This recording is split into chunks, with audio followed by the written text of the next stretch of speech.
Bitcoin is not the answer, it is the key. A key to a possibility to find out who you really are and who you could be. Wearing their traumas as a jewelry, while really it's a puzzle piece that was like, it's there for you to use it and transform into something. Yeah. And this is why love is the cure. Okay, kiss, marry, kill. Uncle Rockstar Dev. You asked yourself that question, so you have to answer now. Welcome to Live with Bitcoin, where we delve into the human side of Bitcoin by focusing on Bitcoiners' personal transformations and life stories. I'm your host, btcviv. Thanks for tuning in. Today, we're having a very special episode in Hong Kong, recording a live episode with a legendary guest. In Bitcoin, we often say, you don't change Bitcoin, Bitcoin changes you. But Bitcoin doesn't just run on nodes or codes. It runs on people. People who shape its future, protect its values, and inspire others to live differently because of it. Uncle Rockstar Dev is one of those rare figures. He's a relentless advocate for free and open source software and a champion for the global Bitcoin community. But his influence goes beyond code. Rockstar is also a philosopher whose ideas on freedom, privacy, and resilience have shaped the thinking of countless Bitcoiners worldwide, including myself. For many, his words have been just as transformative as the tool he has built. It's an honor for me to sit down to have a conversation today with someone who embodies the builder, philosopher, and the guardian of Bitcoin. Please join me to welcome Uncle Rockstar Dev. Thank you for joining me, Rockstar. Thank you for having me, Vivian. I really appreciate today as an opportunity to do a deep dive into these topics that we both are very fond of. And hopefully we get somewhere for ourselves and for the Bitcoiners who are like or not like us. Thank you for willing to share. And I will ask some hard questions. And I appreciate you extend your thoughts on these matters. Yeah, well, hopefully I have the answers. And thank you for being a person that helps me, formalize my thinking, go deeper in some topics. And not only for me, but for a lot of other people in Bitcoin. I know some of those have been watching for long what you've been doing. Some of them were guests in your shows. And it's really amazing to see the impact that you're having. So yeah, it's great for me as well to be part of this, and looking forward to seeing where this conversation takes us. Today we'll be talking about the life with Bitcoin. And as you know, on Live with Bitcoin podcast, we talk about personal stories, the human side of Bitcoin when it comes to personal transformations on the Bitcoin standard. And looking at you, I think you were probably one of these figures that in Bitcoin that have an epic journey on that front. Let's talk about the days before Bitcoin, because most people know you as Uncle Rockstar Dev. It's a complex identity, and especially you're not public in the space in the sense that you you don't show your faces, you don't show your face, and most people know you in the Bitcoin context. Who were you before Bitcoin? Who was I before Bitcoin? And then it's also who am I now outside of Bitcoin? Because Bitcoin is definitely something that has shaped me very much. And as you say, you had a split. You said like your faces. I feel like I do have actually multiple faces. We all do. Yeah, but for me, it's that understanding that God gave you one face, and I have multiple faces in a way where I wear a white mask. It's a one face, and then you saw the second day of the conference. It's a black mask, and I'm kind of selfishly preserving my face for my private life, so that when I take off the mask, when I take off sunglasses, hat, it's obvious signal that I am outside of Bitcoin, and I should be left alone by Bitcoin and everything that it is within the Bitcoin. And I think a lot of people do that in different ways. It's not that structured. So a lot of people understand that separation of private life versus business life. Mm-hmm. So, once 5 o'clock hits, you're no longer, a business person. You're no longer slaving for the company you are. Like, it's now your free time. So you're a different person. Do not call me. Hopefully you're not in that situation because it's terrible to have that kind of a big switch. Uncle Rockstar Dev. Yeah. How was that identity born? Like, why Uncle Rockstar Dev? Yeah, so I'm getting to that from the perspective also, like, who was I before it started to take over? Because I was just, I would say, a regular nerd programmer, someone that's very much interested in cypherpunk philosophy, someone that was interested in mailing lists, and someone that from early age I really deeply cared about privacy, but I thought I was a crazy, insane, paranoid until I stumbled upon cypherpunk writings, and then I was like, okay, I'm not the only one. So yeah, very early on latched onto Bitcoin, especially because I grew up in what you would call third world country, and suffered through hyperinflation as very young. So when Bitcoin happened, it was immediately, the value proposition was immediately obvious to me. What was it like to live in a hyperinflation environment? Well, you know how people want to be billionaires? Mm-hmm. And I've been a billionaire. It's not fun. It's not what you think it is. Yeah, it's not what you think it is. It's you get these bills and then you need to spend them before they're worthless, before government prints a new batch. And all this is happening as a part of a big civil war. And I even looking back, I was lucky, at least the country I was living in, Serbia, was spared of the worst part of civil war. Most of the war was happening in Bosnia and Croatia. So I also look at my kids that were my age back then, like if it was almost, if you're 100 kilometers this way, that defines your destiny way more than who you are, what you can give to this world. It's just like you're labeled in a certain way, and that means you should be, with this side. And if this side comes, you're dead, literally. So again, like growing up with that, it's a lot to come to terms with. Plus, you as a young adult, you know how rebellious young people are. They're like, world owes you something. And in this case, it's like, well, it does owe me, better childhood, less conflict. Why do I need to see these people dying, these people being upset about me, these people labeling me as evil, and my family, my people that I know? So a lot to come to terms with, which actually Bitcoin gave me. Because again, I struggled in 2000s to come to terms with why it had to happen to me. But then when Bitcoin started, it was like, oh, well, I actually really understand why this thing has value and how it can help protect individual freedom. When did Bitcoin enter your life? Well, again, as I was following cypherpunk mailing list very early on, but I thought governments will ban it. Mm. We all have those preconceived notions before we get into Bitcoin. Some people have Bitcoin is for criminals. Bitcoin, is backed by nothing, or governments will ban Bitcoin. And Parker Lewis, shout out to him, wrote a great series of Gradually Then Suddenly, where each title of the entry in the series, there's a bunch of them, is like common myth.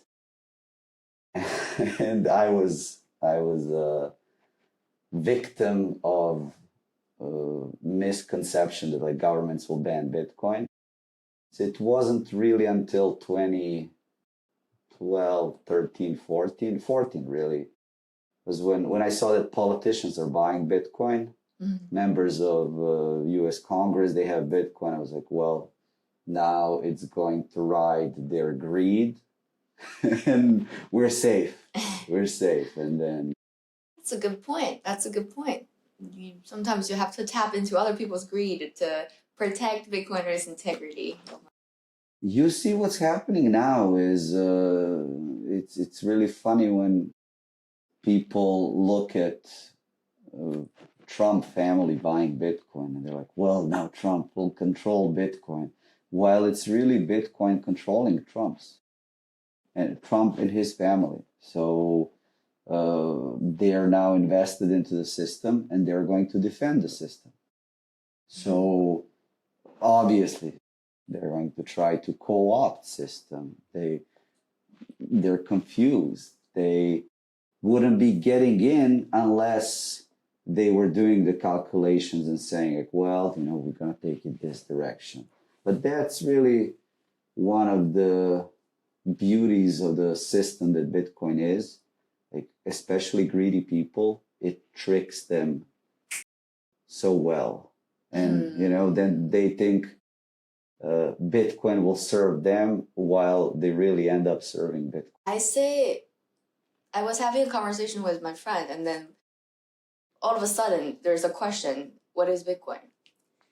And I remember myself reading that message, and I had to think about it. I sat there for like a solid minute, just staring at the message, and what is Bitcoin? I think Bitcoin is the thing that either makes you or ruins you. We are the people. We are the person to decide if we let Bitcoin makes us or ruins us. And this kind of goes back to what you're saying to the trap thing for greedy people, for people who don't approach this with the right intention. They will get burned. And I do believe that the real challenge for Bitcoiners will begin when Bitcoin moons. Because money is an amplifier of good and evil. And Bitcoin is as sound as money can get.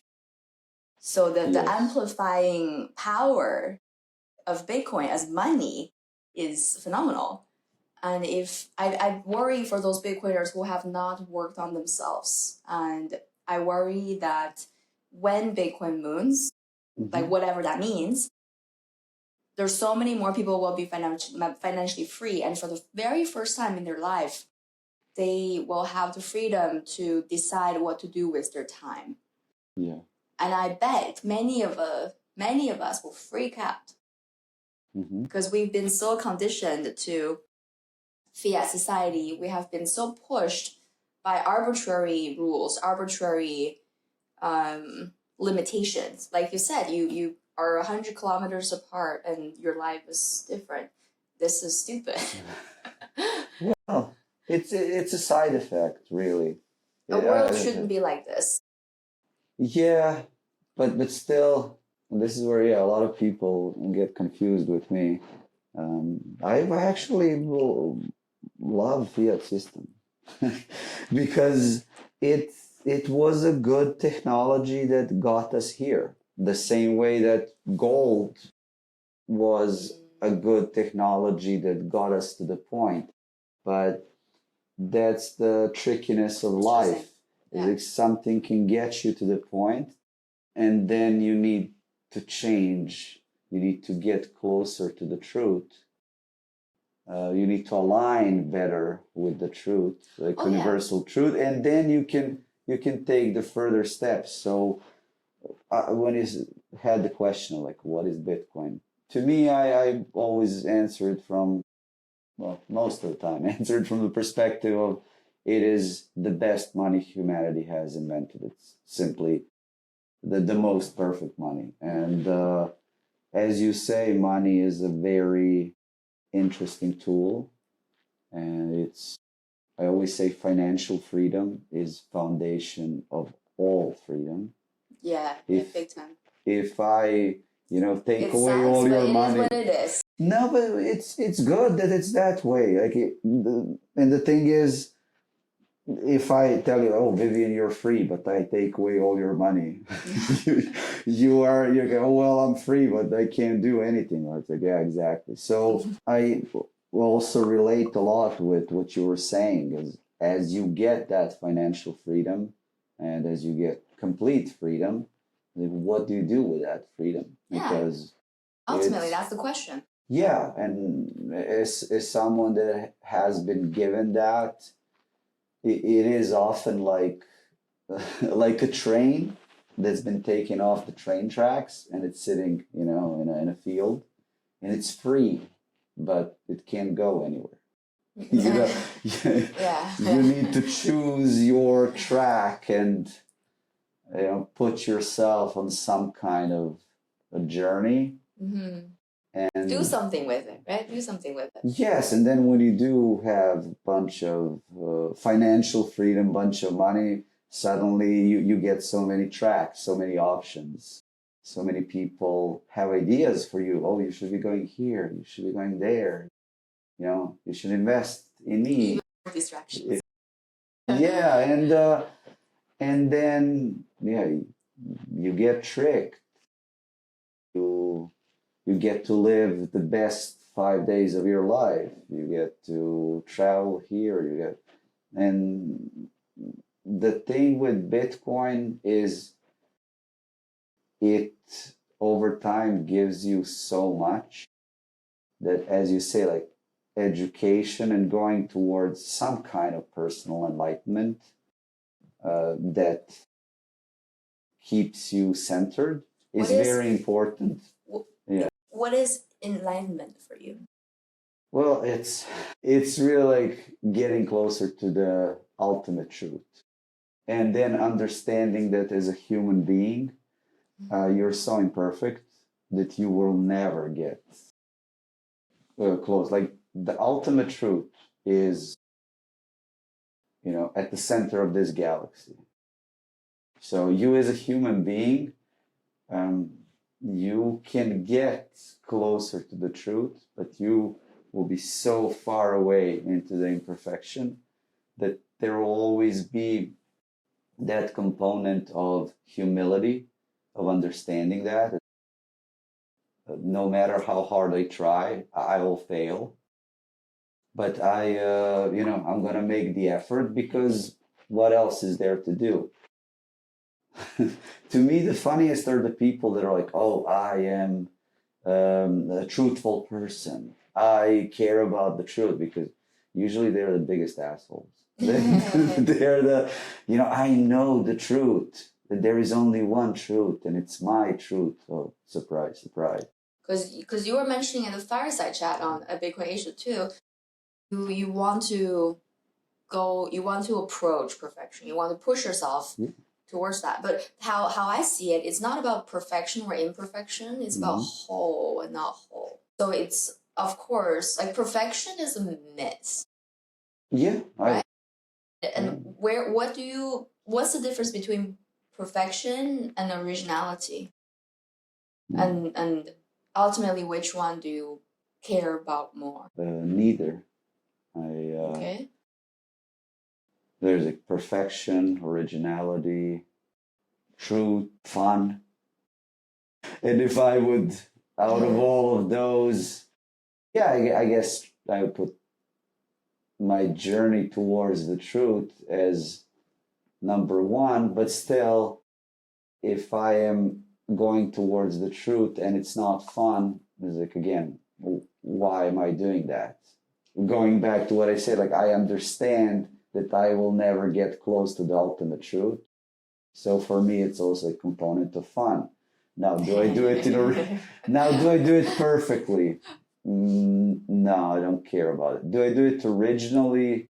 Also, don't care much about. Like, I would love to, but if there is someone else, with a mask, and if I start caring too much about being original, I would get into thinking too much about something that doesn't matter. I need to focus more on whether I'm advancing towards the truth.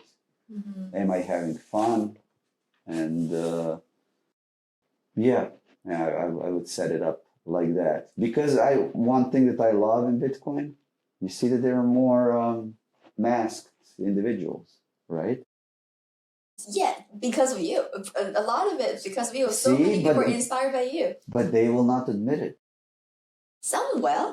Well, yeah, that's a good thing. I actually love that Bitcoin is creating us in a way to serve through these identities. Oh, big time. Big time. Because someone else could take Rockstar Mask, that could do the same outfit, and can take that place and can serve Bitcoin in a way that I serve.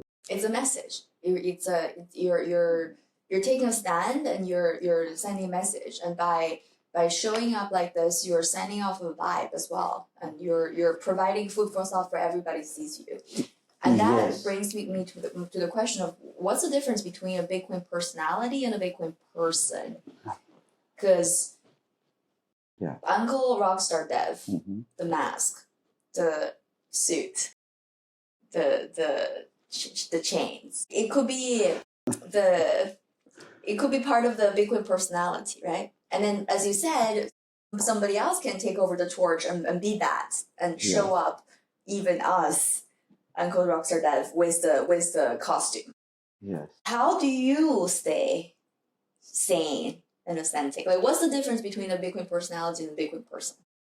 How do I stay insane knowing that I can be replaced? How do you say? But it seems like you want to be replaced, and you're welcoming people to. It's not about replacing. It's about starting a movement, and you have people joining because they see what you're doing, and then they agree with it, and they agree on the mission, and then they agree on the approach, and then they do their part, right? So I don't think it's necessarily a replacement. It's a movement. It's more of a movement. We need more people. It can be more shallow than that. One thing that I was always curious for people that watch my interviews is like, why hasn't still anyone shown up to a party and be like, I'm Rockstar? And you would get into some amazing parties. So it can be as shallow as that. But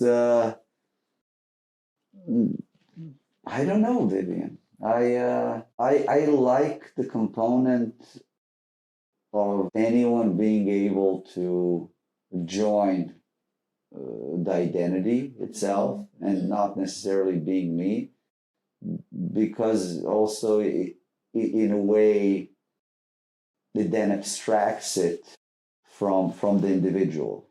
So I as individual, I don't know if that's maybe the distinction between persona and person and personality, person and persona, but and that's also when I look at other NIMs like Kale, like those people, is the great thing is if we get to the point where you can give a GitHub account to someone else and they continue, or there can be a group of people behind the GitHub account that are, for those that don't know, like are coding and submitting code.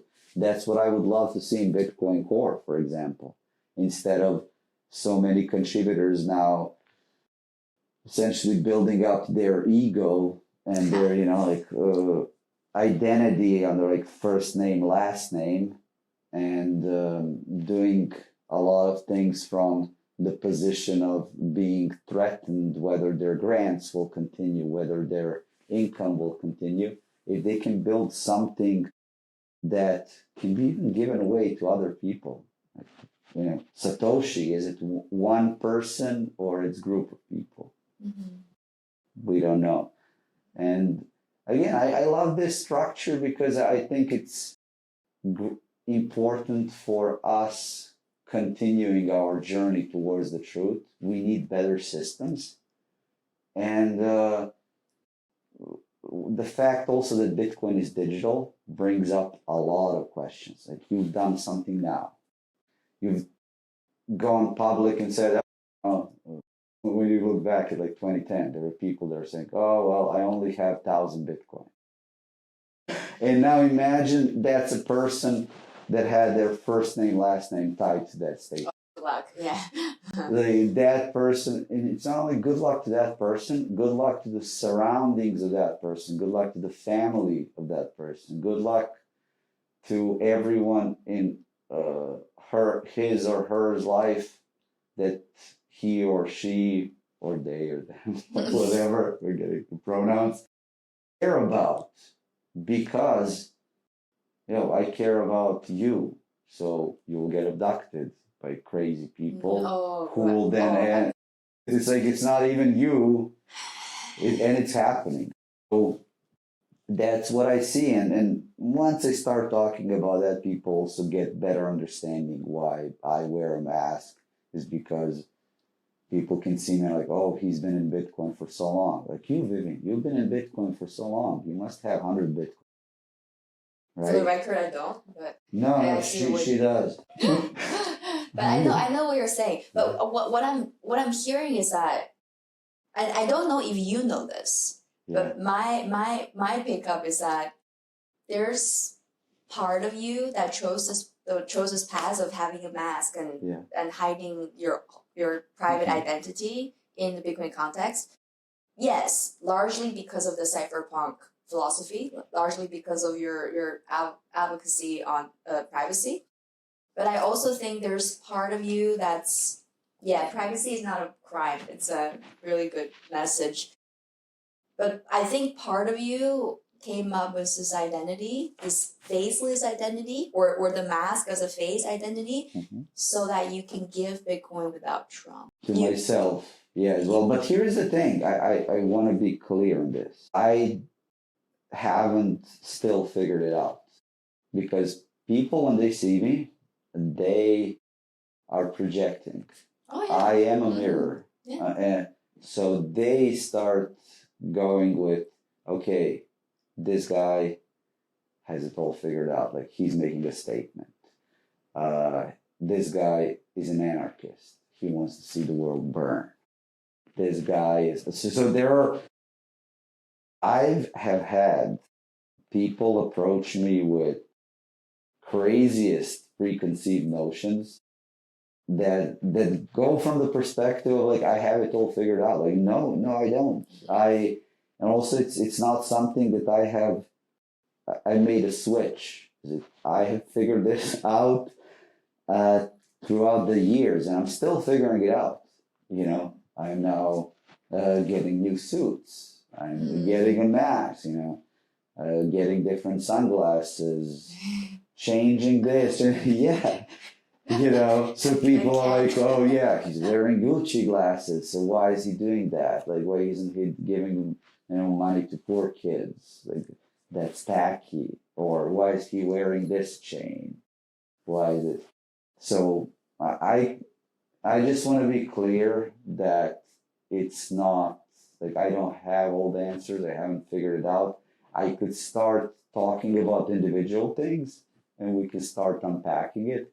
But again, sometimes I question whether I should spend a second on that, because as soon as people come to you, and with me, they're like, you're an anarchist, you wear this mask, you're a bandit, you want to see the world burn. If I engage in that conversation, I'm giving those people power, because all of that is false. Time and energy to entertain that, right? Entertain that reality. That's something like, I'm not anarchist. I love society in a weird way, sure. Like, I love the structure that society is, and I always go towards politicians, because this societal order that we have is in large part because those with psychotic tendencies, like that 2% of population that we have, we found out that it's best to isolate them into political games. And those psychopaths then, we're organizing these games for them called elections. And then, as a good sheep, we come and we choose the biggest psychopath out of all of them, so that that psychopath protects us from the other psychopath. Do you think they're the psychopath or we're the psychopaths? I think they're the psychopaths, but the system is making us into, it's like playing to our psychotic tendencies because there is a lot of guilt. Like, did I vote for the right candidate? Did I, support good or evil? And it's all false choices. Yeah. Because your vote doesn't matter at this point. Like, it mattered before we got to this level of complexity and craziness. Now, going to elections, like casting your ballot, it's a waste of your time. You want to impact society in a good way. Like, that's not through politics. No, but that's like recording this podcast will have way more impact I believe that for the society than you going and voting. And for a lot of us Bitcoiners also, staying humble, stacking sats is much better political stance than going and campaigning for Kamala Harris because she's a morally better choice than Donald Trump. It's like, no, Trump is much better wrecking ball to the current system than Kamala is. What I'm really interested in is, like, I don't want people to blame themselves, and I don't want people to go red or blue. As Walker likes to say, our fellow Bitcoin, like, both hate you. So get out of the false choice and focus on things that matter, and also do it in a way where it's productive. Going back to where we started with this, like, people, I'm not in honor. I don't want society to burn. I want society to evolve. And that's what I'm doing.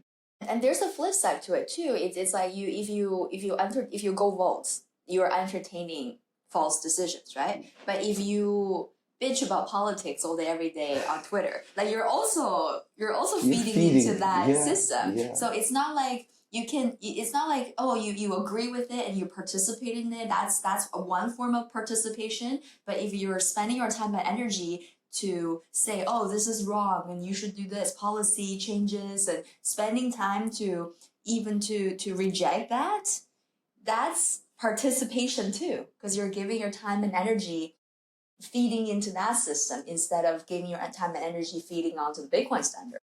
Bitcoin system. And that's one of the brutal things about the truth.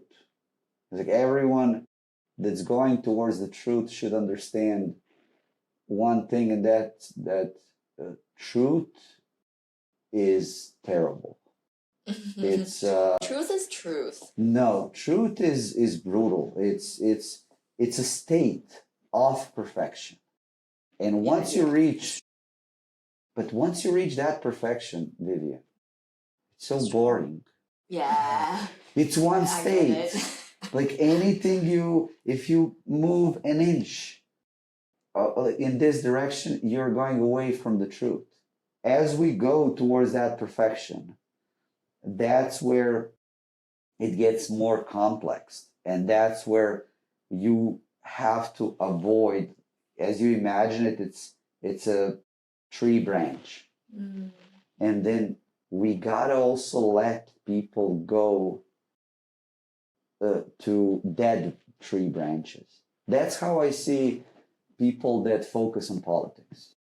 Like, in 100 years, who will remember who was the mayor of it's pointless. But it's not a real legacy. Yeah, it's not a real legacy, but there are people who find inspiration in that type of legacy.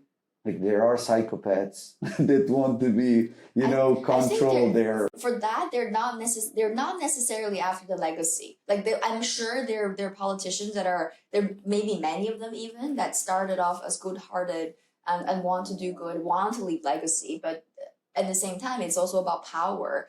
And And it's about power. It's like, oh, because we're in this fiat society where you gain power in that system, and if you're traumatized, as a person and you're insecure about yourself, and you think, oh, and then they mistaken power as security, and that's because of their trauma. I was just about to apologize to all of you politicians watching this. When it's like, okay, not all of you are psychopaths, but then when you enter like it's power, it's well, maybe they are all psychopaths. But no, you're right. There are good people. I focus too much on the worst of us. There's things that used to serve us and protect us, and then as we level up, or as the circumstances go on, that part that used to protect you need to change too. You need to grow out of that and have new perspectives. And this is the choice we're talking about, right? You need to gain perspectives along the way and know to use your new perspectives and to heal yourself along the way. Because otherwise you're acting from trauma. And this is what trauma is actually, if you think about it. Like you grow up, tough childhood, and you have to survive. It's a very pragmatic thing. And in that process, you didn't have a choice, and you just naturally pick it up to code of conduct, right? Basically, to survive. And it's brutal, but this is how you survive for real. Yeah. And then over time, and this is what you know, and this is what you learn. And I've read this book called The Mountain Is You, and it's basically it is a book of talking about self-sabotaging energy and how do you get rid of that. So I think good book, and one thing in that book kind of stuck with me is that human beings are not wired to go after happiness. That we are not wired to pursue happiness. We're wired to pursue comfort. And for humans, familiarity is comfort. And this is why you see people stay in toxic relationships, stay in trauma, stay in insecurity. Is not because they're enjoying it, they're suffering. They really are. But because that's how they grow up, maybe they were abused as a kid and whatever reason, right? And they're hurting, and this is what they're used to, and this is where they draw the reference bar in the world, so that it's familiar. They don't know better. They don't know that there's something that's better that they could work towards. So they stay. Look at me. I thought this interview was about me, but it's about you. It's about everyone. It's about everyone. Traumatized people. It's about everyone, because everybody is so freaking traumatized. Yes, but its people are also whiny bitches. It's like, 100%. Listen. Also, young people watching this, maybe it's also part of the programming. You're programmed to think that your upbringing is special and that you suffered in unique ways. I'm telling you, Vivian, when I immigrated into U.S. as someone that was bombed by U.S. and NATO, like it's country bombed in Europe by NATO, like crazy. I thought, Vivian, that when I immigrated to U.S., I will be like everyone will cry when they hear my story, and I will be the biggest. Well, didn't approach it that way, but now I look back at it and I think I'll be at the top of the victim list, and that's gonna give me special privileges. But no, like I come to US, suddenly like everyone is a bigger victim than me, and actually they are. I immigrating into US, I was so afraid that I know that these American, young adults, they're paying hundreds of thousands of dollars for their degrees. And I was like, how will I compete in a job market with them? Because they've gone to these prestigious universities that are better than mine, where I'm coming from. And they will be so much smarter than me. Little did I know, I immigrate into US And they envy me with reason because like my education was better than theirs. I haven't even paid for that education. Like they have student debt. I'm like, I come like, oh, I'm a victim. They're like, oh, how much are you in debt for your studies? I was like, $0. Like, what are you talking about? Like, what's student debt? So then you see, the like, reverse American dream. yeah, The American nightmare. American nightmare. It's like those kids. They get out of college. They have like $100,000 to return. Like the system is rigged against them, and they are bigger victims. Like, okay, I was bombed, but no one that I really care about like died in the bomb. Well, I care about people, but it's not immediate relative, right. And no family like died. So I spent that. They, on the other hand, they're like slaves to the system. So they are bigger victims. Right. So again, young people. The thing is, any trauma that you're seeing is just like you need. It's a torch. It's a pointer towards how do you go and how do you give a meaning to what you've been through. Yeah. So for me, again, Bitcoin came in and suddenly I was like, well, this gives a lot of meaning to what I have been through. And then as someone that can code, I can contribute to this system in a unique way that others can, but they don't want. It's like not many people want to become programmers and developers. It's just like they're not excited by a prospect of sitting in front of a computer like 16 hours a day. Like I am genuinely excited about the prospect of, you know, those matrices from the spike from the those spikes from the matrix that they can like plug into head. Yeah. I would do that. You mean you would the matrix thing? You would unplug it or you would plug it? I would plug it. You would plug it? I would plug it and use it to code for the good of others. So it like as soon as there is a way to stick a spike in your head and code, I will do that because I understand that it's not a choice many would make, but I would make that choice because it would amplify my abilities. And I want it, as it amplifies, like Bitcoin is a worthy cause. Yeah. Plus, I think I do have a good structure because I would stick it in my head as Rockstar Dev. But if I see that like I can't process everything that ability brings, hopefully I have a choice to unstick it from my head and take off mask and then, step away from. It seems like there's has been a lot of alignment from your personal philosophy and Bitcoin from the very beginning. Yeah. So has Bitcoin changed you in any way? Yeah, it amplified me a lot.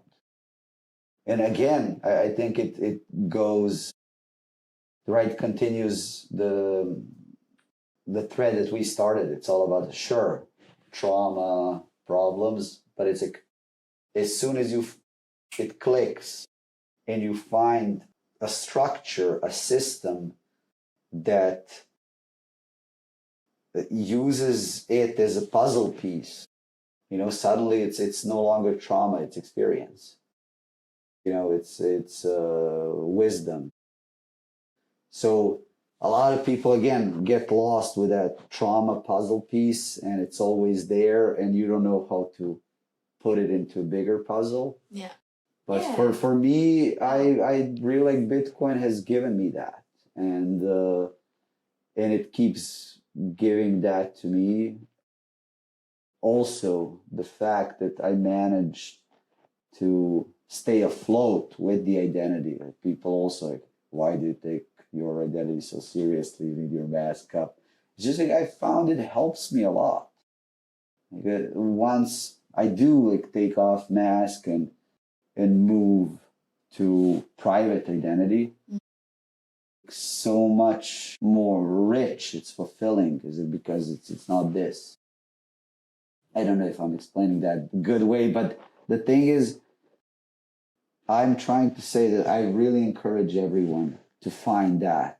Is it those traumas are just puzzle pieces? Find something that integrates it in a good way, and yeah, go from there. There's a lot of people, right? And you get approached a lot, and people know you, and they look up to you, and they come to take pictures. And have you had maybe some people just came and really try to like take off the mask? Yeah.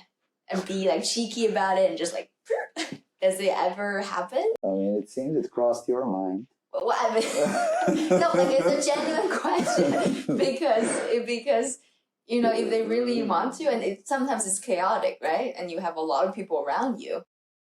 I mean, I guess it came to mind to a lot of people, but I think that people understand it's like disrespectful, but it definitely crossed your mind. And I understand it because it's curiosity. It is, but it's also a power play. It's like by doing that, that's what we also do for each other in life. It's like you're helping other person take off the mask, so you get them closer to truth. That's the best type of relationship you can possibly get, right? Like most most people's relationships are not truth based. Listen, no, people, it's common dynamic. Yeah. But let's go back to what I said. The absolute truth is so far away that we will not reach it. You got to understand also that for some people, they have found their sweet spot. So if you pull off their mask and you're like, well, this is you. Suddenly they're like, no. Like, I don't want to be that. I like who I am now, even masked, even if I'm living with a lie. Maybe I know it's a lie, but it's a lie that allows me to be true, be in my own truth, right? So for some people, it's like, oh, you know, your mask is a COVID lie. So but that's projection. That's exactly what you said about being a mirror, because they when they see you, they don't see you, and they see whatever so in their mind. Yeah. They see the mask and they think about COVID because they are thinking about COVID. I just see a mask, I don't think about COVID. Like, and many people I believe don't. And you see what you want to see. And you see, and by being faceless, wearing a mask, and you can't see the actual face, that's you're providing space for interpretation. And this is where people fill in the blank. And when they don't have enough information, they fill in the blank with their own imagination and whatever is going on in their mind. So when this is the mirror thing, when they see you, they don't see you. They see themselves. But they thought that they saw you, and then they project, and then they react to you or behave in front of you with that preconceived projection. How do you feel about that? The identity thing allows you to be true, to be in your own truth, but and there's a side effect for other people. Right. But how are you handling the negative aspect? Because you, I bet so many times you were misunderstood. Yeah. And so many times you were disrespected, maybe even because of the projection, right? Yeah. What do you feel about that? That aspect of being a mirror? Because on one hand, you help people. Yeah, I now think about what you're saying is that act of pulling down my mask would be so much about the person, more about the person than about me. Yeah. So I guess that's also the part of disrespect that people get is if they think about it, they're like, well, I realize it would be more about me than this person. On my end, I immediately, when you start talking about that, I think back on how much I have received from Bitcoin. So So I see it as the things that happen in that nature. It's more like, okay, it's my service to Bitcoin. And I see. Sacrifice. Would yes, you put it that way? Well, or just proof of work? Proof of work is right. better. Proof of work is better. Yeah, I agree. Because for me as well, I'm now in a timeline in that branch of the tree where I could make all the wrong choices until the rest of their life, and I would be good. Yeah. I don't just have this identity. I have my private identity. You practiced free throws so many times, like basketball, throwing the ball into the hoop, that if you not like try to miss, you will actually hit the shot. Yeah. So, and that's where, yeah, you're right. It is like my own programming of good choices, and I hope that that's really all I'm doing right now. You're born with certain talents, and then again, you find a way to. Your intelligence also can be very traumatizing. So a lot of that was the funniest thing when I joined Mensa. Like, shout out to all you intelligent people in Mensa. It's like you joined that club, and you're so proud, and you're like, I'm gonna hang out with other intelligent people. They're so smart. And then you find out like a lot of intelligent people are dumbasses because there is a huge difference between intelligence and wisdom. Yeah, for sure. So, and intelligent people can be extremely traumatized, and this is when you have villains. Yeah, because they live in their brain. The intelligence is a measure of how fast your brain works. So if you live in your brain, and make it. The more you think about yourself, the more miserable you'll be. Yeah. And especially if you have a high frequency CPU in your head and you start going into those loops again. Have you ever been in that phase where you're looping and you're lost in it? I've never, Vivian. Never? I'm like so perfect that no, but see, this is where trauma of growing up in a civil war is in a weird way helpful, because pain makes it real, and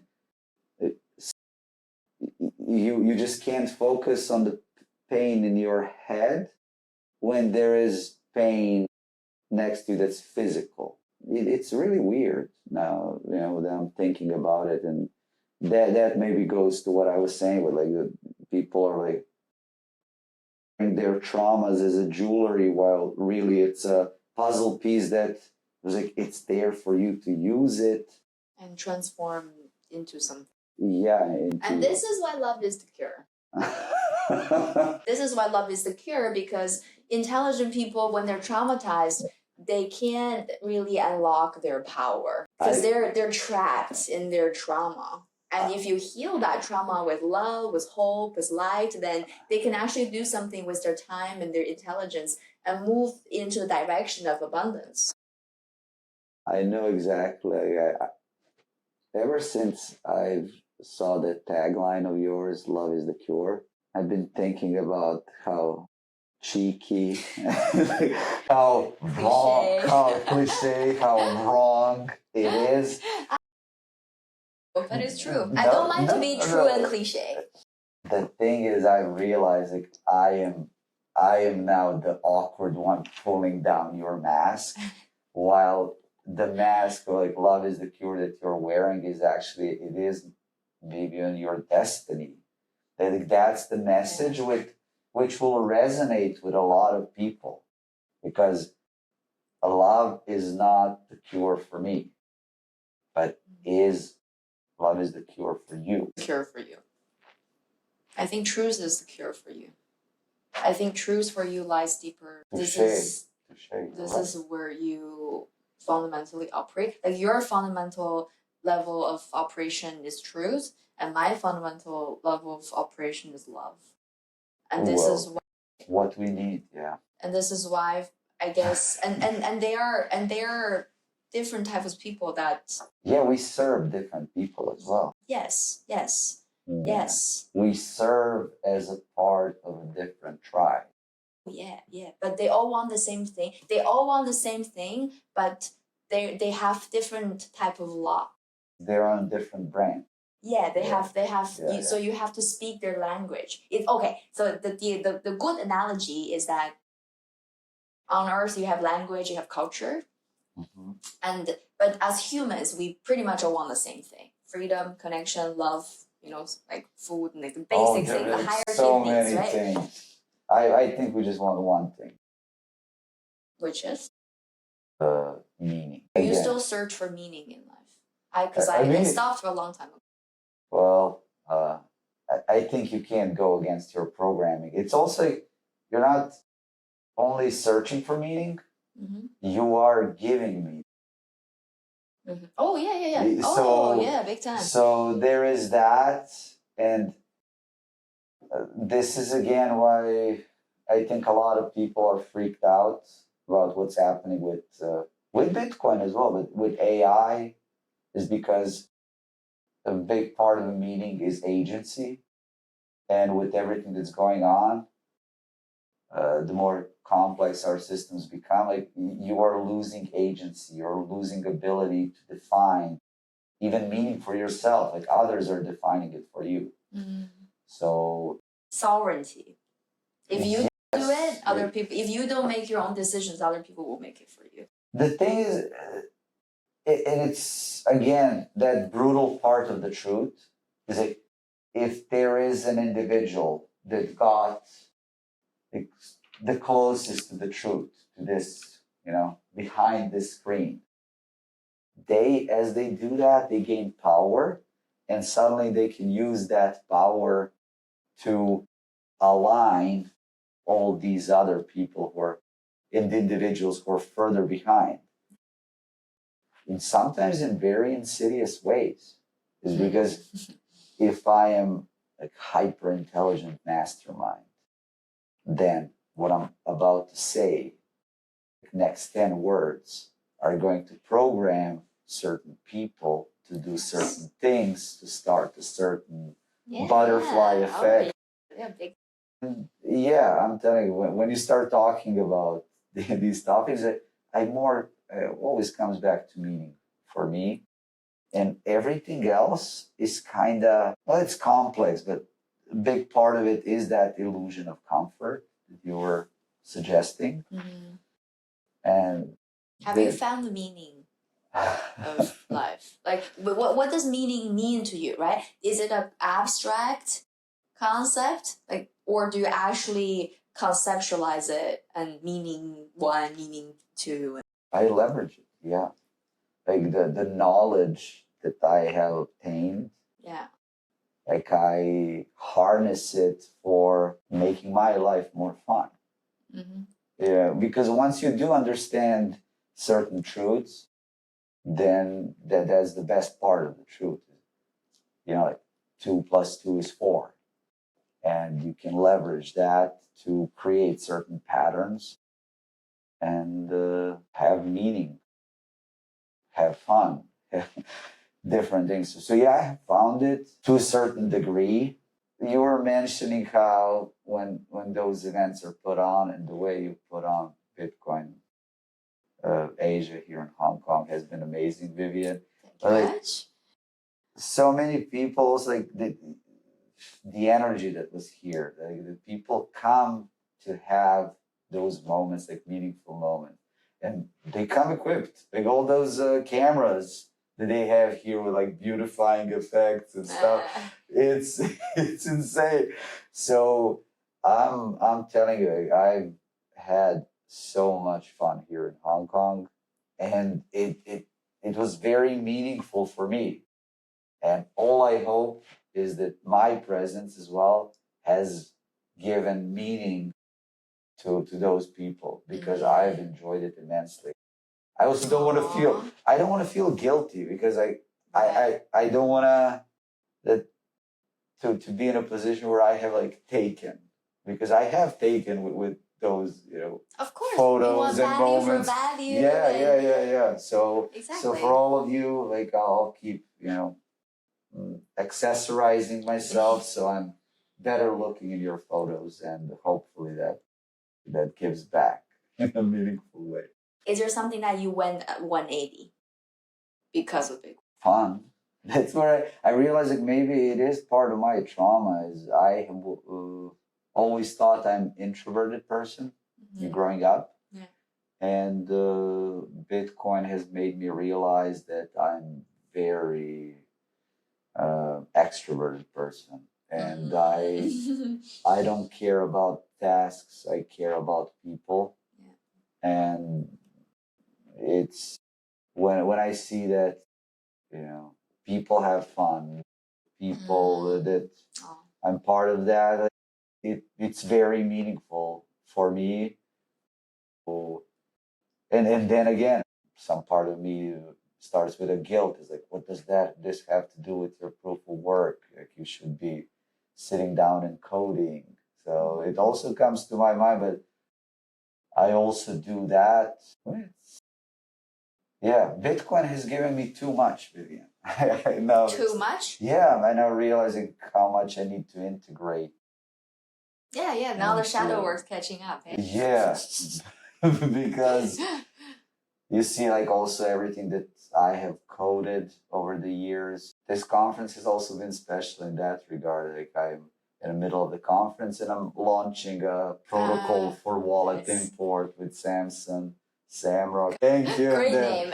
Yeah, and then people are like, well, that's so vain. Makes me smile. That's vain. Samrock, Samson Rockstar, you guys. It's Shamrock as well. It's very lucky. So we have that. It's gonna improve the UX. Well, come on, you made this. You're entitled to make whatever title it is, right? You made the technology. Just enjoy the technology. Why do I do it? Why do I turn it into fun? There is some trauma behind that, right? Yeah. Let me backtrack a little bit. One thing I've learned this past year that really served me is that you can have both. The mentality of you can have both.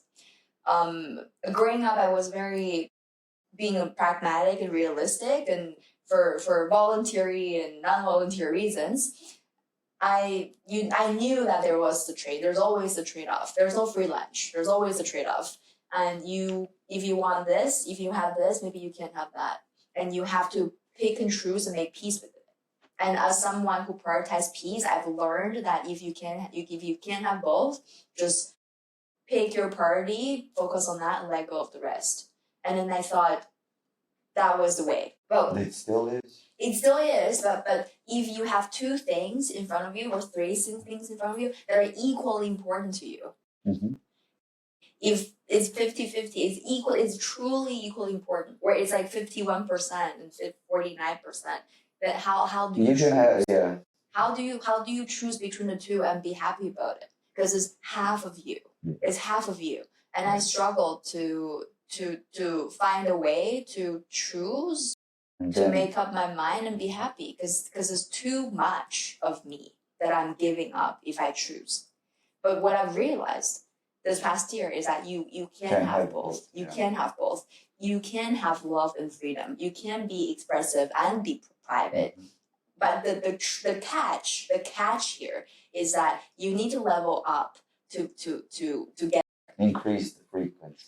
Yes, exactly. And it's like playing a video game, and if you're a level 5 player, there are certain boss in the game that you're not gonna be able to beat. There are certain things that you're not gonna be able to do at level 5. But at level 10 you might. And at level 15, yeah. And then you encounter bigger bosses and you can have more things at the same time as you level up. Then it's like, oh my God, if that's the case, then I just need to level up. I just need to improve myself, and to the point that if I truly want both, then that's the way. And then it comes down to the proof of work. Well, it also comes down to the specific character that you are, because you and then people like you, for who love is the cure, you have a level 1,000 boss in your head.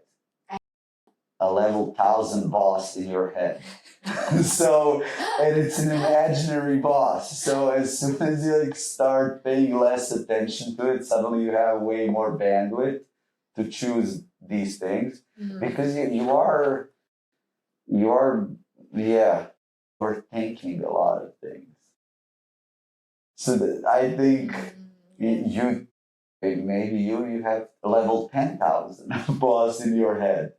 And this is again where we do come back to a lot of people do. And you are representative and representation of those people. So more power to you, Vivian. And spread that message because, yeah, you're right. Like as we increase frequency, you have more bandwidth. Yeah. And it's also the part of the system we are because my frequency and bandwidth has been amplified by Bitcoin. And suddenly I can be at the conference in Hong Kong. I could have this interview with you. I can, program people watching this. I can, get to my hotel. I can program actually push something to GitHub. So we're all benefiting from this technological advancement we're part of, and we get to do more. And you chose that path. You could have done. You could have done very different things with Bitcoin. Yes, but also that path chooses us. It's like we have no option but to advance with everything that's happening. Again, going back to something that can be a big part of our conversation, AI. Is it people that are not using AI will simply lose bandwidth to people that do. At the same time, there's a flip side of that is that how much do we push the AI agenda? Like how much do we leverage AI as a tool without losing the substance of being human? Because when it comes to art, when it comes to the things that represent who we are as human and what humanity is, and if you leverage AI to do that interpretation for you, then that's tragic for humanity, I would say, because because for me, originality means so much. You're right that it's extremely scary seeing how AI is taking away our agency. Yeah. And one of the intriguing branches in the tree of future that I find is like all these people that are emigrating to Costa Rica and doing like Bitcoin jungle, and they're going back to the nature, like kind of leveraging technology to record their Instagram videos and stuff, but then like rejecting that technology as well, like keeping it at bay, making it clear that they don't want to be part of that system. Unlike, for example, me, who, going back to what I said, technology, like I'm going to wear it, I'm going to use it, I'm going to, stick it in my head. So again, that's a thought through decision. Like most people have not reached the level of self-understanding to make that decision. So they're just. Yes, but it also goes to what I was saying. It's those of us that use AI and manage to stay on the level of maintaining your agency through seeing it in other people. Like I'm always trying to get input of other people around me because I do think I maintain agency.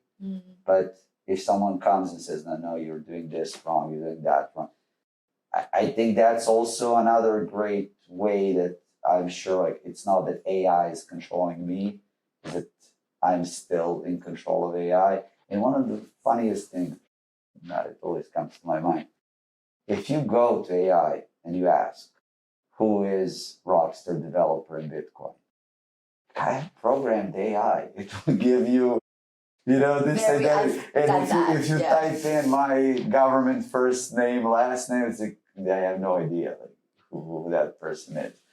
So, yeah, it goes back to what I told you, meaning agency, maintaining it, and then making sure that as society becomes more complex, as your bandwidth increases, without your choice, you keep the level of enlightenment so that it serves you, you don't serve it. Like you're not forced to do things that is not you.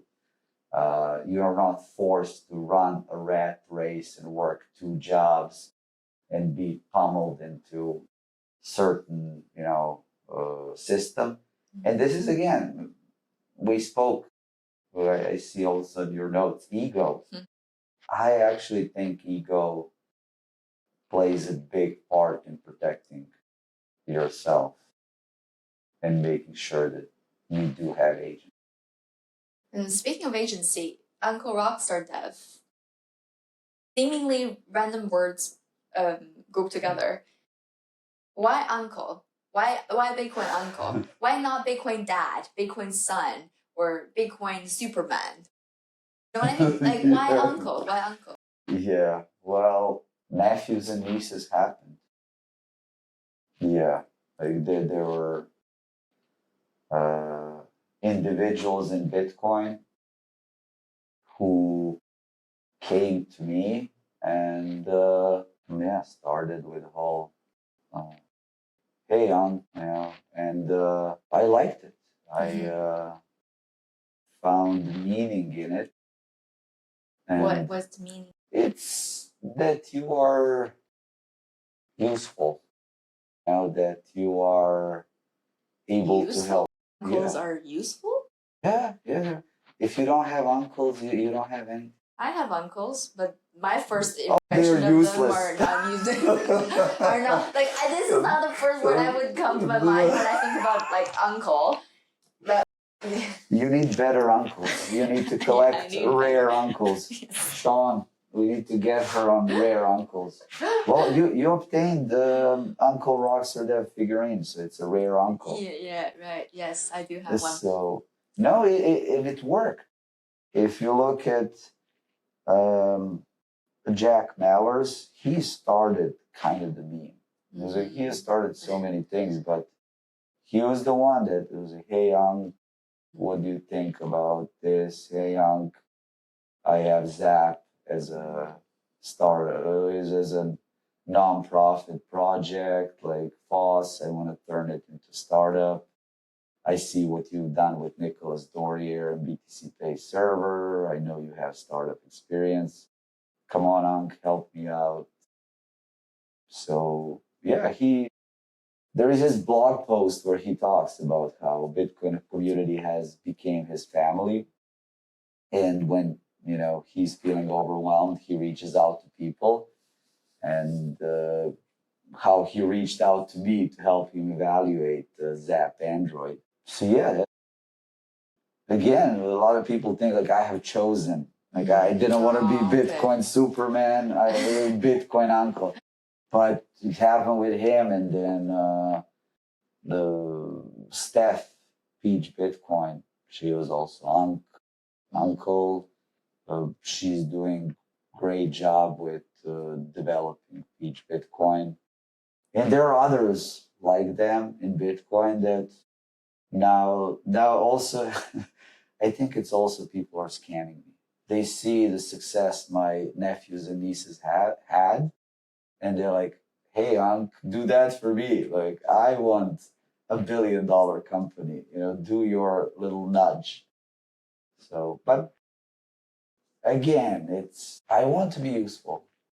And even, maybe it would be too harsh, but I want to be used. Maybe not in, like there is a certain line where it's too much, but I want to contribute. And if I can do that, and you want to serve. You want to serve. Vivian, you always say it so much better, like you take present it better. This is what I said. Why I said you part of the mask is your maybe subconsciously trying to give without trauma. Because if you don't have a face, if you don't have an identity, then your Bitcoin identity doesn't have the trauma you have as a person. And you're trying to protect Bitcoin. You're trying to protect your work in Bitcoin by separating yourself and your Bitcoin identity so that you don't let trauma seep get into in my the private way. identity as well. Yeah. That's the thing. Is like you're right. Like by having a Bitcoin identity, again, it can go to zero. My private identity will survive, and a lot of people don't have that luxury. So for me, it's my Bitcoin identity is now so formed that I can afford even it dying. It's like ego death. Uncle Rockstar Dev. Why Rockstar? I just loved what Nicholas Dorier was doing with BTC Pay Server. He was posting on Twitter, back then like X now, in 2017. He was doing the whole BitPay, launching the whole campaign of forcing merchants. For those that don't know, they can watch My Trust in You is Broken. It's BTC Pay Server documentary where Parker explains it so much better through the video. But anyways, Nicholas was doing the whole, this is lies, my trust in you is broken, I will make you obsolete to BitPay, the big company. And then he was posting on Twitter this. And I wanted to support that, like so many other people. I didn't have an account. And I created an account on Twitter just to repost Nicholas, like click repost and like. Really? Yeah, and like comment to boost his voice.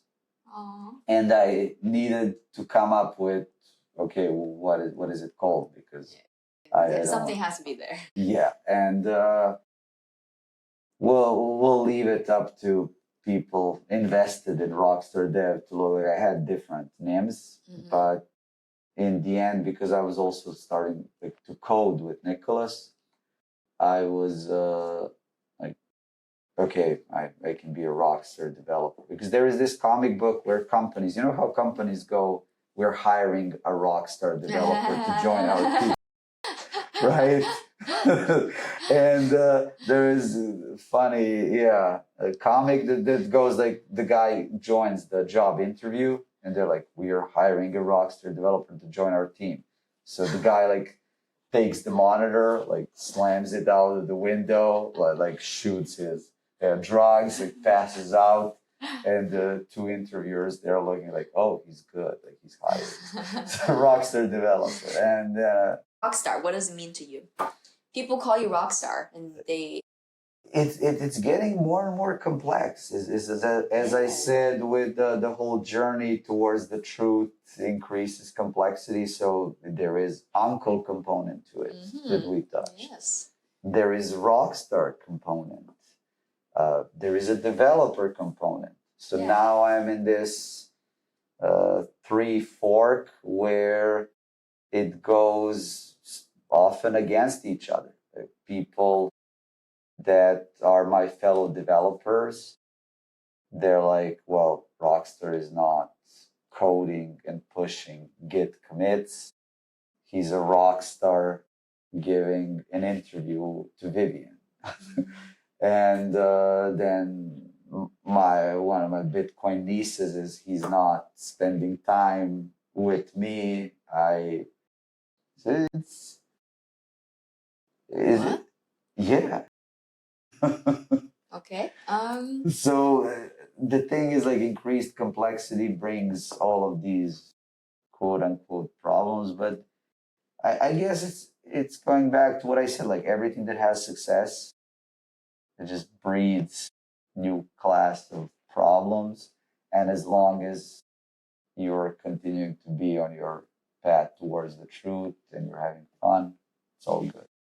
Right now, Uncle Rockstar Dev, which one do you lean into the most?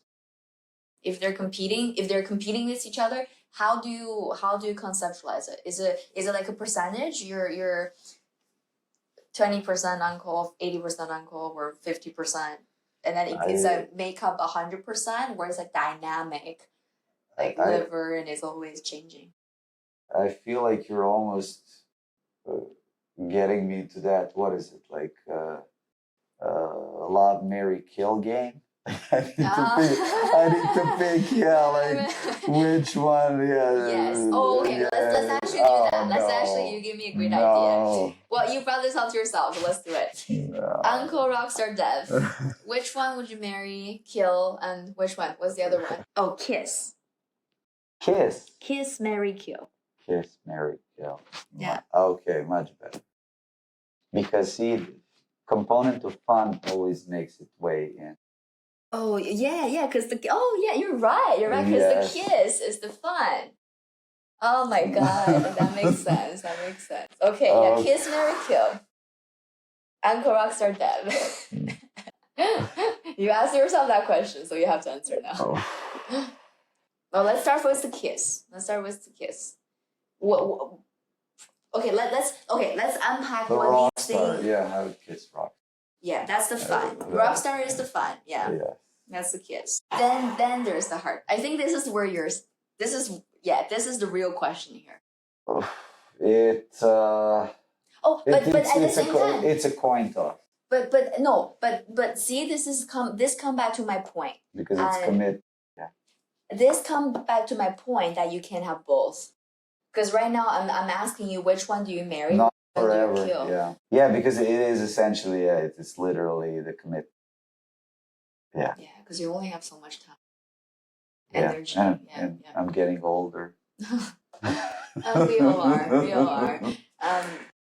Do you think it's gonna be one or the other, where you think there's some sort of balance or dynamic that can be achieved? That you can. Yeah, I'm gonna achieve the balance and keep the balance for as long as I can. But there is that realization of, again, going back to the harsh truth that you're gonna be dragged towards perfection and ultimate absolute truth, whether you want it or not. Yeah. So, and if you don't find your place in the structure of the universe, that place will be found for you. So let me enjoy the lie of not having to choose between Uncle and Dev, because I realize definitely it will be a coin toss. And it will be a choice, and I know which one you should choose. I mean, you know which one I should choose, but for me, I know which one you should choose for you. Okay, which one? Uncle. I will tell you why. For you personally, for your peace and happiness and fun, and I do think you can have both. It come back to the leveling up thing. There's always the path towards perfection, and it just means now you need to level up so that you can have both and do good and be happy. I think it's possible. You can have all three, and it just takes leveling up and finding the right environment and finding the right community. Because Uncle is community. You should leave this in because, you actually helped give me an answer. I agree. I'll marry Uncle. I'll kill Dev. Because by being an uncle, I can still help developers have a bigger impact, and it's almost as if I am coding. Yeah. Right. And then you were saying that you are an extroverted person, actually, around people. And Dev, you code by yourself. And isolation, you do good work, right? But I can see that you like people. You enjoy interactions especially when it's stimulating. Intellectually and Vivian, thank you for helping me realize who I should marry. and dear viewers, if you're ever in a need, like to know who to marry, come to Vivian. She will help you realize So yeah. Stop killing your ego and call it healing. Okay, can you explain, like, what do you mean? Yes, absolutely. Because I was mentioning ego and how important it is for you as individual. Because as we're all dragged towards the ultimate truth and against our will as well, we end up being like losing our sovereignty in a sense. And what I realized is that universe wants to give all of us everything. Mm-hmm.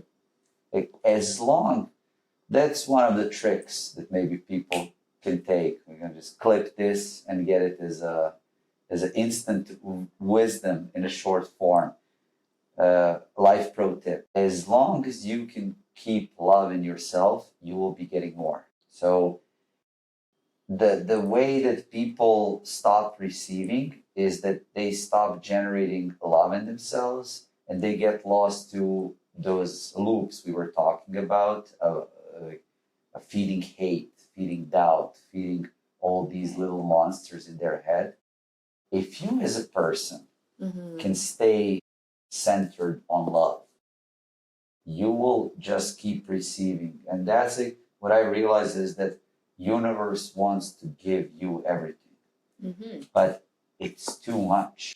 Because if you receive and you haven't been enlightened to handle all the frequency, like, you are going to be crushed. And this is where ego will step in, because ego is protection. Ego will be, no, I do not want to be one with the universe. I don't want to receive everything. I want to stay myself. Whatever that is, it's, I like the illusion. I like the individual that I am. And for now, I want to stay separate from the universe. Like, give me a year, 10, 50. I know it will end. I'm going to be integrated against my will. We'll all die. Ego death, ultimate death. But let me enjoy the illusion. And this is again where, for me, people are so focused on killing their ego, going with philosophy. If you meet Buddha on your way, kill him. All this feeding traumas and feeding conflict is, no, love your ego as well. Like, do not give into it. Don't marry a rock star, but have fun. Yeah, definitely. Well, let's unpack the first part of your answer. You sound a lot like Ivy Looney. Love is the cure. You sound a lot like her, but when you start talking about ego being a protection, let me ask you this: for people who are experiencing fear and doubt, where are these fear and doubt coming from? Could be coming from ego. Yeah, because ego is threatened, or they've made their ego about fears. And going back to what we said, like, make your ego about love. Make your ego about something other than yourself. Make your ego about Bitcoin. Yeah. So that you're forced to focus on, hey, I am doing this interview. I'm enjoying it immensely. But does it further my contributions in Bitcoin? It doesn't. Okay, so now I'm serving ego. Ego is not serving me. Too many people are focused on wrong thing, and like, ego is such a loaded word. So, and I hope I inspire some people to nurture their ego and allow it to protect themselves as individual. Because again, as Uncle Rockstar developer, a contributor to Bitcoin. I am in Bitcoin. One of the big reasons why I'm in Bitcoin is because I want my code, my contributions, what I built, to serve others. Like those tools are there so that people use them the way I have used them for my individual freedom. Yeah. And ego, use it as another tool to be more free as an individual, because you will be. I agree with you, but at the same time, I think there's a better way to conceptualize this that can bypass the drawback of ego. Bottom line, I still think that people should work towards ego death, but at the same time, it means, what's ego death? It's not like your ego is dead. Okay, so my definition of ego death is not that your ego is dead and you don't have an ego anymore. Like that could be part of it, but it doesn't have to be as extreme. My definition of ego death can be viewed as you let go of the attachment to ego. But seriously, like I think Vivian has such a big ego. I think people should still work towards ego death, yes. But at first, when we approach ego death from the beginning, we don't have to be so extreme, because kill your ego. Like it's a big word. It's too much. I find and hear me out. And how I think about ego is that I think about ego as canvases. It's not about ego. It's like you have a blank canvas, and your ego is what do you put on that canvas. And it's like you have an ego for Bitcoin. And what you're really saying, am I serving Bitcoin? This is principle. This is the principle that you operate on within that ego. That's the principle. And you're always, if you have this ego canvas that's called Bitcoin, and then you think about, and you want to serve Bitcoin, and the ego itself, the purpose of that ego is to serve Bitcoin, then you are integrating the principle of structured it so much better. You're integrating that ego into, and let it become a principle of yours. I'm dividing my ego into a bunch of little egos, and I am assembling a Lego.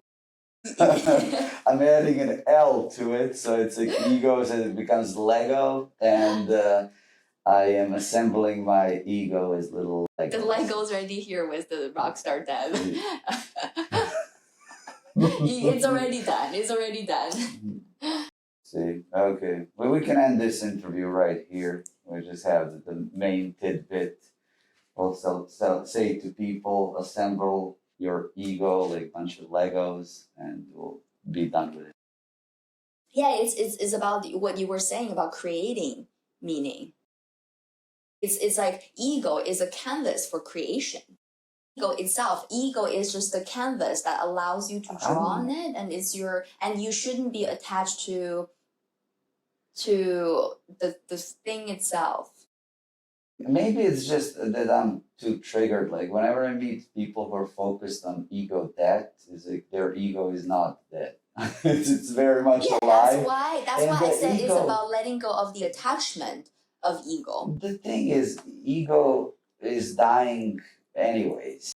We're all dying. It's all going towards zero. Yes, it is. Like, you as individual, you'll die. So it goes towards zero. And that's one of actually harsh truth is one of the most beautiful things. As soon as you as individual refocus on the fact that this life will be over, it gives you such a great perspective, right? Like it recenters you towards, what am I doing with my time? Like, is this meaningful? Is this what I want to feed? And then you go away from this loaded term that we're both describing, like ego and canvas. So I love it. I love that you can like reframe it in a better way. Oh, there's only framing. There's the information is there as is. There's only framing. Reframing. It's only framing. What's your relationship with mortality? I hope that what I have built with others as well, like this Uncle Rockstar Dev identity that it's gonna serve for as long as possible. Well, maybe it won't be immortal, but the fact that it will have its place in the history of Bitcoin brings my ego. It's legacy. It's not about ego, Uncle. It's about legacy. You're having that warm feeling and sensation is not because your ego is satisfied. It's because you know you're leaving a legacy. This is the difference between Uncle and Rockstar, because Rockstar is about ego, but Uncle is about community. It's about legacy. It goes back to what we were saying about, is it Uncle, is it Rockstar, is it Dev? It's that tree branch, and sometimes you need to go down 3 different paths in order to find the right one. Or if you have capacity, you can have it all. You can go down to 5 different paths, but still you'll be forced to come to one path in order to proceed. You use ego to create this little pocket of time space where you're selfish and you want certain illusion for a day. For a day? For a day. For a day, okay. For 3 days, for a week, for a year. Maybe you are so committed to certain illusion that you make it for life. You get married and you say, as a marriage efficient, I was hoping we'll get to that because I was marrying people.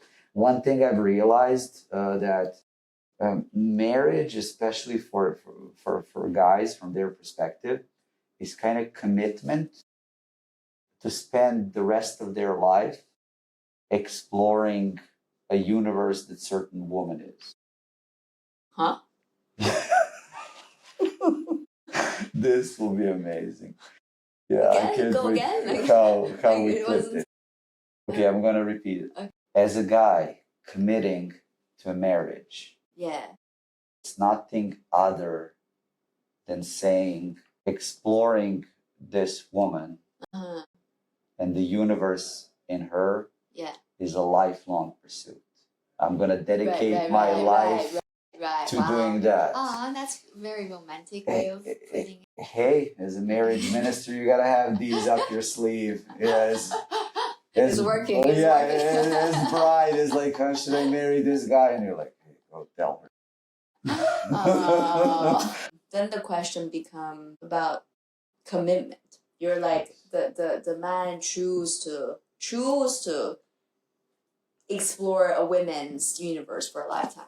And that's beautiful. Okay, but here's the thing. You have to be honest.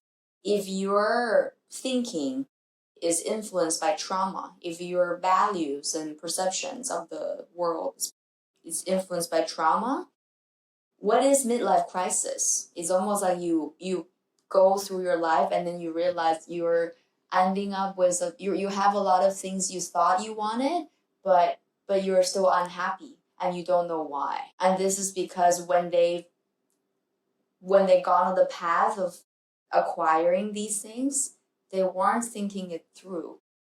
And they were like, oh, cars, houses, women, bags, money, and men. Yeah, exactly. Women, men. When you pursue these things, you thought you wanted this, but it was something else you wanted. It's the same thing with Bitcoin. Like people stack sats and you thought, it's Bitcoin that I want. It's sats that I want. No, you want time for yourself. You want to be healthy and not work like 9 to 9 for like 7 days without a choice. You want to love. You want to be loved. You want to feel connected and free. it's not that Bitcoin. It's not Bitcoin that you want. It's through Bitcoin, you may have a chance to get there. So Bitcoin is not the answer, it is the key. A key to a possibility to find out who you really are and who you could be. How much you can realize your potential. Because if we speak potential, potential is cheap. Ideas are cheap. Ideas are cheap. And potential, good for you. You have potential. But if you don't act on it, potential means nothing. Because that's the 3D world we're in. Things don't manifest instantly.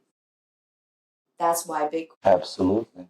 We talked a lot about this mirror. And then we were talking about Bitcoin being mirror at Bitcoin Asia for personal growth. And we talked about you as an individual. Yeah. Uncle Rockstar Dev being a mirror for others. And yes. I think a lot of people don't realize that. That's first layer. And second layer is that even if they realize that, I don't think people appreciate this enough. Yeah. And this is because people are insecure and traumatized to be honest with themselves, to face the truth. And sometimes, because one of my personal struggle over the years have been, sometimes I know better, but I couldn't bring myself to do it. I know all the right things, but it's like we are all like this, right? Like smoking is bad for you, eating well, sleep, and take care of yourself, right? It's basic, but we can't, for whatever reason, we can't bring ourselves to it. Or in relationships, we know that we should aim for collaboration, we should aim for this and that, but we can't help of like maybe falling for the wrong type of person, or willing to stay in the toxic relationship longer than you should, right? So how do you personally approach the dissonance between knowing and doing? Yeah.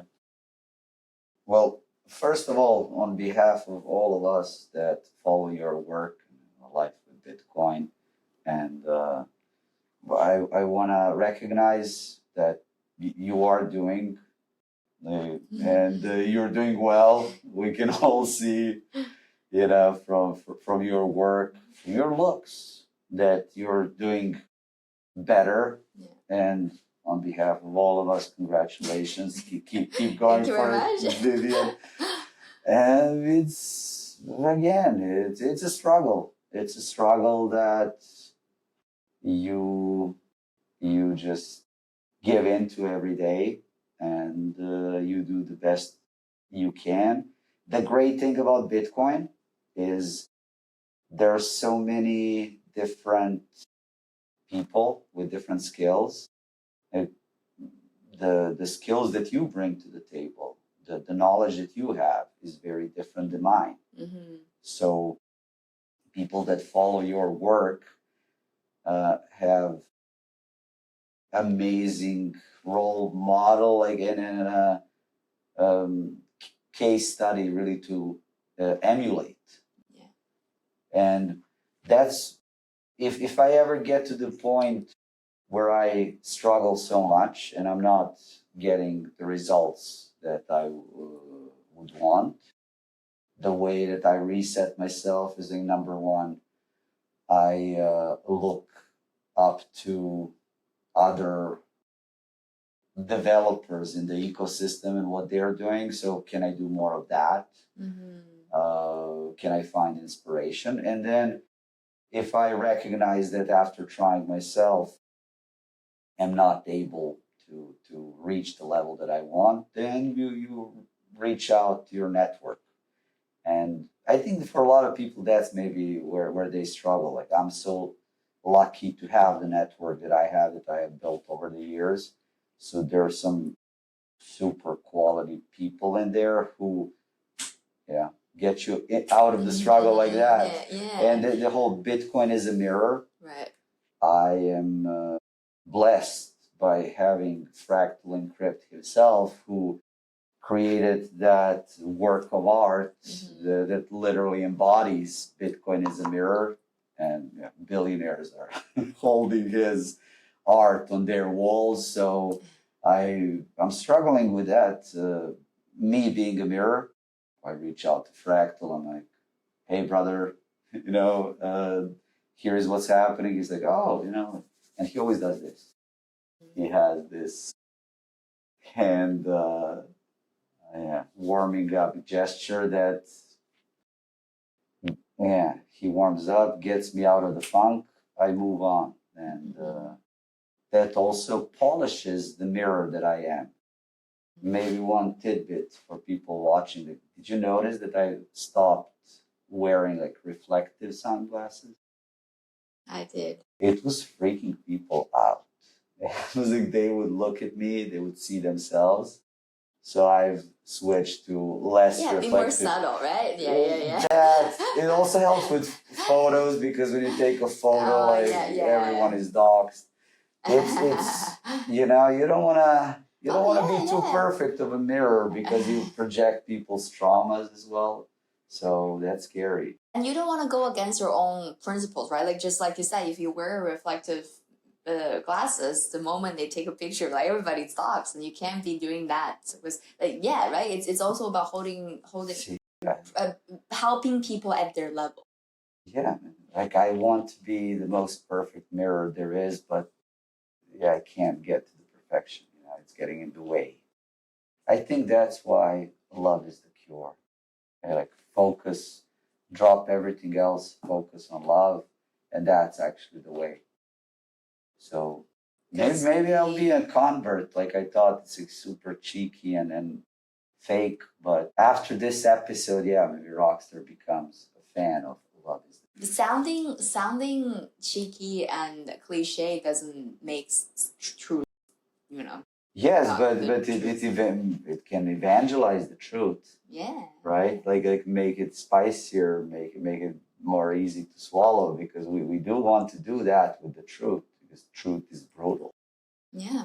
And we need to wrap it into these layers. Oh, definitely. And make it fun, and make it sexy and cool, and make it digestible, and make it simple enough to come across. And this is where I see the current struggle in the Bitcoin community is from the content creation perspective. Because if you think about it, most people these days, Bitcoin has been around for long enough, like 15, 16 years. But if you think about it, the majority of Bitcoiners who are interested in Bitcoin today are either into economics or technology. But if more people are specializing, that's what I'm seeing. Yeah, but you kind of have to be in a kind of privileged position to be into technology and economics, because if you have $5 to save every month, forget about generational wealth. You just don't. Yes, but it's also Bitcoin has advanced so much that now it's out of the territory where it can make you rich in 5 years. But the risk, on the other hand, is way less. So should Bitcoin be part of everyone's retirement portfolio? 5 years, like 10 years ago, the answer was like, are you insane? Right? The answer now is, like, are you insane not to make Bitcoin part of your retirement? Like, risk reward profile, like, completely switched. Yeah. And that has consequences, like, getting all these people into Bitcoin who are highly specialized and are super boring for people like, and Bitcoiners like you and me. And this is where those people, if they watch this conversation, they'll be like, this is wrapped in so many layers. Like, what are these two doing? But we are serving Bitcoin in a way like we're wrapping that orange pill in so many layers so that people that are like so you and me. It's easier to swallow. It's easier to swallow because you can have this is the thing, you can have literally the best doctors and the best medicine, but when they present the pill in front of you, it's up to you to swallow it. Yes, but it's also up to you, like you as a person. If you just get the pill, you'll be like, well, this is boring. Okay. But if you get it in this layer of a layer, and then you're like, I'm and you keep them entertained. Yes, yeah. It's the whole it's a whole thing. You're doing the healing through like 5D chess, right? It's 5D chess here. You have to help them at their level and eventually get to your level. I also think it's like 5D chess of Bitcoin, that it's helping us do it, and it's doing that for us. It's like we are the ones being entertained. It's God's well, yes, but we're also serving as a showcase to other crazy people out there. They're like, oh, in Bitcoin, like I thought I was crazy, but actually there's Vivian, there's Rockstar. Like I can be myself. Yes, yes, and look at them, like they're having success. Like, Bitcoin is supporting them. Yeah. So inspiration. It's to demonstrate. So last question. Yeah. When we wrap up, if Bitcoin is mirror, and I think this conversation we have concluded that Bitcoin is mirror, what shadow side does it reveal about humanity? All of it, because the better the mirror, the better you can see yourself, and then from there, as you say, we're at the end, so I wouldn't be the one to go beyond. There's so many great stories in literature about, mirrors and seeing the reflection. Emperor has no clothes. So yeah, I would inspire anyone that's watching this to go back to classics. And then when you get bored with classics and you want to come back to Bitcoin, rewatch part of this and let that take you back, to something else. And in that ride, find, your developer, how you're contributing, find your rock star. It's like how you're having fun. Find your uncle. How are you giving to the community? And integrate. Kill them. Yeah, kill them. Kill some. Integrate some. Kiss some. Marry some. Yeah. Game, right? You can make it the epic cyclist of all. And if Bitcoin is mirror, then it's up to Bitcoiners to open our eyes in front of it. Yes, and then use Bitcoin as a mirror. As you're doing all of that, you see it, but look into Bitcoin and see what it reflects to you. And if you're unsure, ask other Bitcoiners. Like for me, so many people immediately come to mind. Like it's you, it's Fractal, it's Tomer, it's John Ballas, it's Jeff Booth, Joe Kelly. It's a guy like Mills. I can keep going. So shout out to all of you. Shout out to all the Bitcoiners. And in the spirit of this episode, I just looked into Bitcoin as a mirror. It said, Rockstar, your ego in this episode has been so much. So you have to apologize to people for putting so many layers into the pill of this episode is. So my apologies to all of you watching this. Hopefully you managed to unwrap all the layers. Thank you so much, Uncle, for this conversation. I've been really looking forward to this, and I have so much respect and appreciation. I hope you know it. And me personally, I'm really, really grateful for what you've done for Bitcoin. Likewise, what you have done for Bitcoin and what you have done for a lot of Bitcoiners, for your guests and these episodes, I just hope it continues to grow as well. And what you're doing now as well with Bitcoin Asia, with introducing new people to Bitcoin. Keep doing that, Vivian. And again, on behalf of all of us, thank you. You're doing great. Keep doing it. Thank you so much. I will try my best every single day. And with that, we will end this episode. Thank you so much. Thank you again for taking the time. And I look forward to one day having another conversation and revisit some of these ideas and think perhaps I'm sure you will have very different perspectives on some things, the same perspectives on some other things. And then I would be intrigued to know what changed and what remains. So with that in mind, thank you so much for tuning into this episode of Live with Bitcoin. I'm your host, Vivian, and we'll see you in the next one.